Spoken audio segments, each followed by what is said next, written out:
Hi, I'm Ryan and this is ERG Technique. This week we'll be talking about pick slanting, what pick slanting is and why it's so useful. So first things first, what is pick slanting? So a lot of guitarists when they're starting, they see people mentioning pick slanting and they assume they just mean the tilt of the pick. So as I've talked about in the alternate picking video, where you angle the plectrum so you have a leading edge to the string, that's typically what they're thinking about, but this isn't the case. So pick slanting is where you're angling the plectrum toward you or away from you when you're playing. Some guitarists feel that you're supposed to follow the radius of the technique.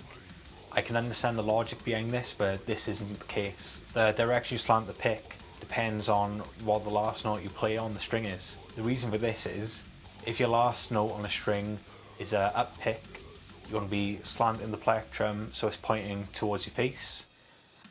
So what this does is it lifts the plectrum out the path of the strings, because when you're alternate picking, you're always trapped between two of the strings, and to skip over them you have to physically lift your hand up out of the way, and this really is poor economy of motion, and when you're starting to play really fast phrases it really gets in the way of things.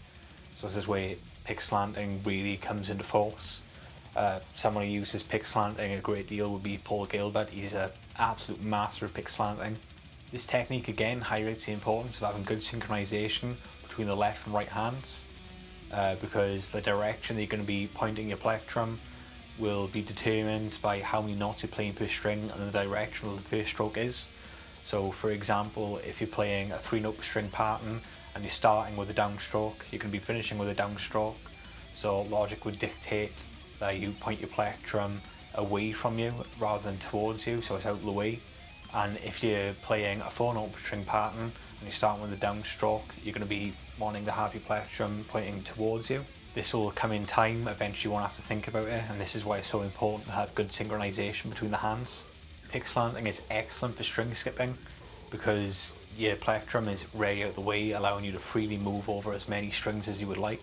This gives it a clear advantage over standard alternate picking. This is another reason why Paul Gilbert is an absolute god of slant picking, because a lot of his lead work involves string skipping. So it's massively important for someone such as Paul Gilbert to be good at slant picking. Here's some exercises to work on your slant picking and your string skipping.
As always, tabs and jam tracks can be found in the description below. Subscribe for more content.